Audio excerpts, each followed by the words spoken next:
나오지 않았는데 어제 박영미 장로님이 부산 다녀오셨다고 했는데 부산 LCT에서 그 땡폼 야길이라고 하는 게 떨어져서 네, 맞죠. 사람이 거기서 일하던 노동자분들 세 분이 사망하고 밑에 있는 분이 깔려 돌아가신 일이 있었는데 제가 예전에 아파트 공사를 해보면 그 야길이라는 게 이제 외벽에다 붙이는 폼이고 층이 올라갈 때 하는 건데 그게 떨어진 적이 한 번도 없었어요. 한 번도 없었는데 보니까 원도업사가 포스코 건설이고 그 하도업사한테 넘기고 또 하도업사 또 넘기고 하면서 안전에 전혀 생각을 하지 않았다. 난생 처음 일어났던 사망사고다 라고 이야기를 하더라고요. 작년 겨울에 촛불 혁명이라고 이야기를 하면서 정말 혁명이었다면 그런 적폐들이 다 없어져서 그런 일이 벌어지지 않을 수도 있지 않았을까 하는 고민을 해봅니다. 그리고 역사는 그 과거와 현재의 끊임없는 대화라고 하는데 오늘 성서학당을 통해서 저희가 다시 한번 우리 삶을 되보는 그런 소중한 자리가 됐으면 좋겠습니다. 감사해 주셔서 제가 지난번에 강의했던 내용을 보니까 고대 이집트하고 메소포타미아, 바벨론에 대해서 문명에 대해서 공부를 했더라고요. 그 다음에 이어서 바로 로마가 아니라 헬라 제국이었어요.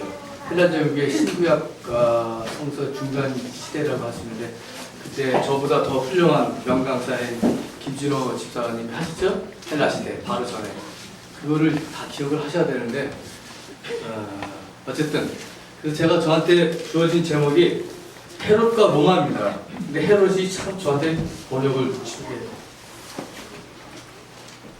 헤롯과 로마인데 이 몇 달 전에 저한테 주어진 강의였거든요. 그때도 준비 열심히 했는데 뭐 때문에 연기가 됐어요. 그래서 또 이제 또 헤롯으로 해서 이번 주에 열심히 또 다시 옛날 거 보고 막 하는데 이것만 아니었으면 설교도 안 오고 푹 쉴 텐데 이게 또 걸려가지고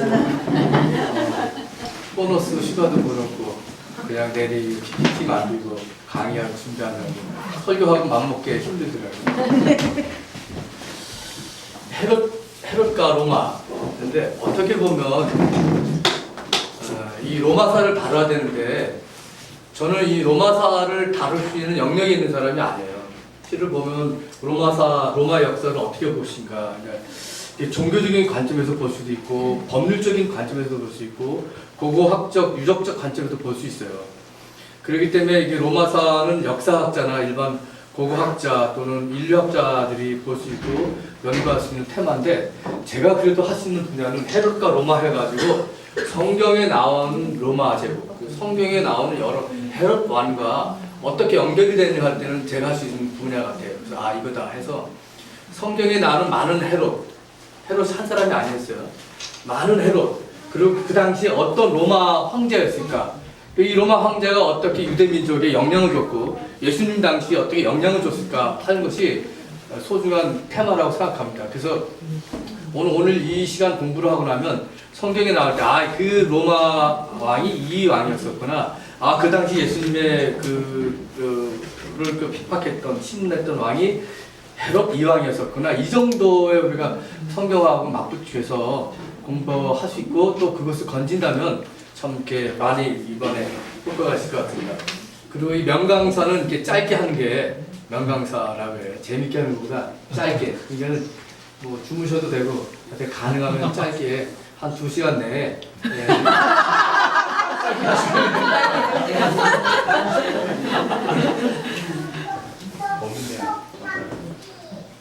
신약성서와 로마. 저는 다시 제목을 한번 바꿔봤어요. 헤롯과 로마에서 신약성서와 로마. 왜냐하면 신약성서를 이렇게 보게 되면 로마 제국하고 연결되지 않은 게 하나도 거의 없어요. 우리가 잘 아는 마태가 누구의 직업이 뭐였죠? 세리였잖아요. 세리는 로마 제국이 정한 세금을 자기 유대 민족이 걷는 사람이었어요. 세리였어요. 그리고 요한계시록 맨 마지막에 나오는데 요한이 그 반모섬에 끌려가서 채식상에서 노동을 하고 강제 노동에 시달리는데 그 당시의 왕도 로마 제국의 도미티아누스 황제였어요. 그리고 중간 시대도 마찬가지예요. 예수님 당시에 호족하라 막 호족 그 등록을 강요하고 세금을 걷어왔던 황제들이 있었어요. 이따가 한번 공부할 겁니다. 그 어떤 황제인지. 그 예수님이 그 십자가에 달려서 돌아가실 때도 이거 로마 제국의 형벌이었잖아요. 로마 제국의 정치범의 형벌로 돌아가셨어요. 이런 여러 가지를 보면 결국 로마 제국과 신약 성서와는 뗄래야 뗄 수 없는 관계였구나. 우리나라가 1110년부터 1145년까지 일제 강점기 하에 있었는데 그 당시 한국의 역사가 일제하고 떨어질 수 없었잖아요. 그런 것처럼 로마 시대의 유대인들 혹은 이스라엘 백성들은 뗄래야 뗄 수 없는 그런 관계였다. 그렇기 때문에 신약성서에 나오는 많은 이야기들이 로마 제국에 절대적으로 관련을 맺고 있다. 로마 제국과 카이사르. 율리우스 카이사르 이 사람이 나옵니다. 이 사람은 로마의 황제 제1대 황제가 아니었어요. 이 사람은 황제가 되지 못하고 암살당합니다. 원로로부터. 이 사람은 종신 독재관이라고 했습니다. 근데 이 사람이 로마의 역사를 다루는 데서 다루지 않으면 안 될 아주 중요한 인물입니다. 율리우스 카이사르라고 하는데 보통 영어로는 줄리어스 시저라고 합니다. 똑같은 사람입니다. 성경에는 가이사라고 나옵니다. 가이사. 그렇기 때문에 카이사르, 시저, 가이사 모두 다 같은 말입니다. 그 성경에는 우리 가이사가 더 익숙하죠. 어떻게 보면 이게 카이사르입니다. 그런데 이 사람의 이름이 율리우스 카이사르인데 이 카이사르가 예를 들어 남덕황 이 성이었어요. 이 카이사르가 나중에는 황제를 지칭하는 말이 됩니다. 가이사가. 그래서 남덕황 할 때 이 황이 제 성이었는데 나중에는 황제를 지칭하는 칭호가 되는 겁니다. 그래서 가이사 옥타비우스, 가이사 티베리우스, 가이사 클라디우스, 심지어 가이사 네로까지 나옵니다. 이때 사용했던 가이사는 이 사람의 성을 딴 것이지만 황제라고 하는 뜻입니다. 나중에 다 황제라고 썼습니다. 율리우스 카이사르. 이 사람은 아까도 말씀드렸지 로마 제국의 황제가 되지 못하고 죽었어요. 암살당했어요. 왜냐하면 이 로마 제국이 광대하게 식민지 정치를 펴나가서 땅을 막 이렇게 차지하고 그러는데 이 사람이 생각한 거예요. 로마 제국은 앞으로 이게 공화정 가지고는 안 되겠다. 당시에는 원로원과 시민의 협의체 공화정이 있잖아요. 이 공화정 가지고는 도저히 이 광활하게 펼쳐지는 이 광대한 로마를 다스릴 수 없다. 로마는 강력한 힘을 가진 한 사람의 황제가 나타나서 로마를 다스릴 수 있다. 그래서 앞으로는 공화정에서 황제 체제, 제정으로 가야 된다고 주장을 했어요. 그러니까 원로들이 이거 뭐야? 우리 기득권을 치는 거 아니야? 해가지고 이 사람을 암살을 하게 됩니다. 그래서 이 사람은 황제가 되지 못합니다. 이 사람이 나중에 암살되는데 이 사람이 평상시에 쓴 유언장에 보면 내가 죽거든 내 양아들 옥타비우스를 황제에 세우셔라는 유언장이 발견됩니다. 그래서 로마의 제1대 왕은 옥타비우스입니다. 율리우스 카이사르가 아닙니다. 카이사르 옥타비우스입니다. 이거 아까 한 건데? 율리우스 카이사르. 이 사람의 얼굴이라는데 뭐 찾아보니까 이렇게 조각상이 나옵니다. 율리우스 카이사르. 자, 이 사람의 또 하나는 것은 이 사람은 동전에다 자기 얼굴을 새겼습니다. 요즘 보면 그 집회에 보면 그 대통령 어느 나라 대통령 들어가고 막 그런데 최초에 자기 얼굴을 넣어서 화폐에 넣어서 자기를 피하라는 오리지널 사람은 율리우스 카이사르입니다. 로마 제국 시대 이 동전이 사용되어 있습니다. 자, 이거 한번 생각나는 게 있죠? 동전 얘기 나오죠? 네. 여기 좀 빵이라도 하나 상하지가 되니까. 마태복음 22장 15절에 22절에 나옵니다. 바리새파 사람들이 예수님을 트집잡기 위해서 동전을 이 동전을 가지고 세금을 내야 되겠습니까? 안 내겠습니까? 그렇죠. 예수님께서 이거는 시험이었어요. 만약에 이 동전을 가지고 세금을 내야 된다. 그럼 우상 숭배에 걸리는 겁니다. 당시 종교적 이유로. 그러면 같은 유대인 동족으로부터 외면을 당하는 거예요. 아니 그 로마 그때 하여튼 그때 이 황제 카이사르 얼굴이 들어가 있는 겁니다. 그 통전에. 그런데 예수님께서는 황제의 것은 황제에게 돌려주고 하나님의 것은 하나님께 돌려드리라 그렇게 말하는 거죠. 세 번역에 이렇게 나오는데 개역 개정에는 정확하게 가이사의 것은 가이사에게 보내고 주고 하나님 것은 하나님께 바치라고 합니다. 이것이 바로 아까 그 동전입니다. 첫 번째 쓴 사람이 바로 율리우스 카이사르 동전 이 당시 쓴 겁니다. 성경에 이렇게 나옵니다.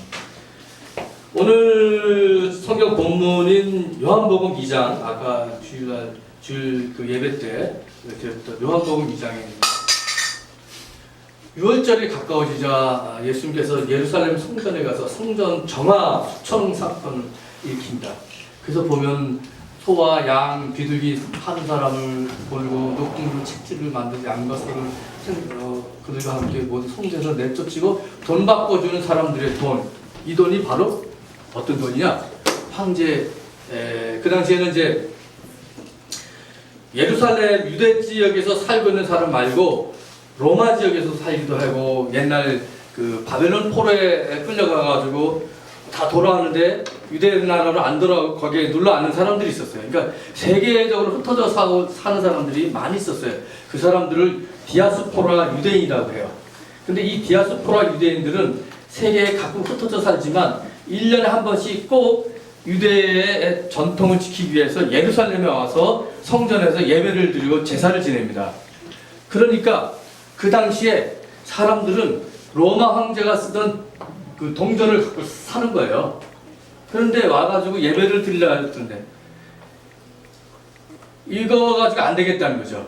이 사람들이 왔을 때 그 로마 황제가 새겨준 동전을 가지고 헌금하면 안 된다는 거예요. 우상 숭배. 이 사람 우리는 하나님만 섬겨야지 왜 가이사의 얼굴이 담긴 동전을 사용하냐. 그래서 유대 돈하고 바꿔주는 사람이 있었어요. 그 성전 뜰 안에 한정상입니다. 그 가이사라 얼굴이 있는 로마 동전하고 그 당시 유대 민족이 사용했던 동전하고 바꿔주는 사람이 있었어요. 환정상이죠. 그 사람들이 바로 돈 바꿔주는 사람들인데 바로 아까 얘기했던 가이사라 얼굴이 나왔던 로마 동전하고 자기들이 쓰고 있는 유대 사람들이 쓰고 있는 동전하고 바꿔준 겁니다. 이 동전을 가지고 예배 헌금도 하고 살 수 있다네요. 예배에 쓸 수도 있고 이 돈 가지고 비둘기도 사고 뭐 이것도 사고 예배를 드릴 수 있다는 겁니다.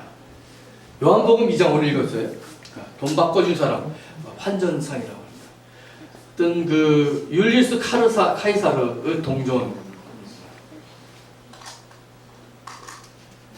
자, 그러면 잠시 그 로마 황제 얘기를 잠시 접어두고 그 당시의 유대 상황에 대해서 얘기를 좀 해야 되겠습니다. 유대 민족에는 안티파터라고 하는 이제 그 헤롯 가문의 창시자가 있는데 안티파터 1세라고 하는데 보통 안티파터라고 하는데 이 사람은 조그만 족속에서 이두메의 족속의 장군이었어요. 그런데 그의 아들 안티파터 2세가 아주 교묘한 물타기 작전을 합니다. 그 지난번 헬라 제국 공부할 때 마지막 헬라 제국의 그 유대 왕조가 하스몬 왕조라고 나옵니다. 유대 제국이 몰락할 때 이 하스몬 제국을 끝내게 하고 BC 63년에 유대를 로마에 팔아 넘깁니다. 매국노예요. 쉽게 보면 이 매국노 안티파터 2세가 이 자기 나라를 로마에 팝니다. 그때 로마에서는 율리우스 카이사르하고 폼페니우스하고 내전이 벌어졌습니다. 그런데 재수가 좋은지 이 안티파터는 율리우스 카이사르 편에 듭니다. 싸울 때. 그런데 율리우스 카이사르가 이 내전에서 이겨요. 그러니까 1등 공신 이 안티파터에게 유대 총독이 되게 하고 다스리게 합니다. 완전히 이 율리우스 카이사르는 아주 뭐 운때가 맞은 거죠. 나라도 팔고 하고 내가 혹시 폼페니우스의 옆에 이 사람을 편에 들었으면 이렇게 권력자가 되지 못했는데 재수가 좋아서 그런지 하여튼 율리우스 카이사르의 딱 편에 들어가서 착 서서 이 사람이 이기니까 이 율리우스 카이사르가 이 사람을 안티파터 2세를 유대 총독이 되게 합니다. 그런데 이 안티파터의 아들들이 헤롯이 쫙 나옵니다. 그때부터. 이 사람 이름이 헤롯 안티파터 2세라고 하는데 그때부터 헤롯 가문이 번성하게 되는 거죠. 헤롯 안티파터 2세의 아들이 헤롯 대왕입니다. 이 사람이 BC 37년부터 4년까지 유대 나라를 다스립니다. 우리가 보통 헤롯 대왕 하는데 성경에 헤롯 대왕이라는 말이 나오죠. 이 사람은 바로 이 사람의 둘째 아들입니다. 아주 권력의 생생한 맛을 뜨끈뜨끈할 때 이 헤롯 대왕이 아버지로부터 권력을 물려받게 됩니다. 권력도 알고 보면 로마의 제국에 기생해가지고 로마 제국으로부터 허락받고 어떻게 보면 괴뢰 정권이죠. 괴뢰 정권. 자, 헤롯 대왕, 지금 금방 그 헤롯 안티파터의 둘째 아들인 헤롯 대왕, 이 사람이 어떤 인물인가? 성경에 나옵니다. 많이. 이 사람은 가이사라라고 하는 이름의 신도시들을 건설합니다. 예루살렘 말고 가이사르라는 도시를 많이 건설합니다. 여러분 성경에 보면 고넬료라고 하는 사람이 나오죠. 이 고넬료가 하는 사람이 로마의 백부장입니다. 백부장이라는 왜? 백인 대장에 100명을 거스르는 대장, 1000명을 거스르는 대장은 천부장이다. 이 백부장이 그 당시 로마의 백부장 고넬료가 가이사르에 와 있게 됩니다. 그래서 이 가이사르의 그 헤롯 대왕이 많이 그 신도시를 건설하는데요. 특별히 이 헤롯 대왕은 예루살렘 성전을 건축하게 됩니다. 자기가 왕이 되고 나서 15년째부터 성전을 건축하게 되는데 이 예루살렘 성전이 46년이 걸립니다. 그런데도 나중에 AD 70년에 로마가 쳐들어와서 예루살렘을 팍 돌 하나 돌 위에 남지 않도록 그냥 그 함락을 시키는데 그때까지도 예루살렘 성전 내벽이 완성되지 않았다 그래요. 46해가 걸렸다고 합니다. 성경에 나옵니다. 요한복음 19장 20절에 보면 예수님께서 이러면 이 성전을 허물라 그러면 내가 사흘 만에 다시 세우겠다. 그래야 유대 사람이 말했다. 이 성전을 짓는데 46해나 걸렸는데 성경에 나오죠? 이게 바로 46해거든요. 예루살렘 성전. 근데 예루살렘 그 헤롯 성전을 보니까 그림을 보니 별로 그렇게 멋있지 않더라고요. 이것밖에 안 해요.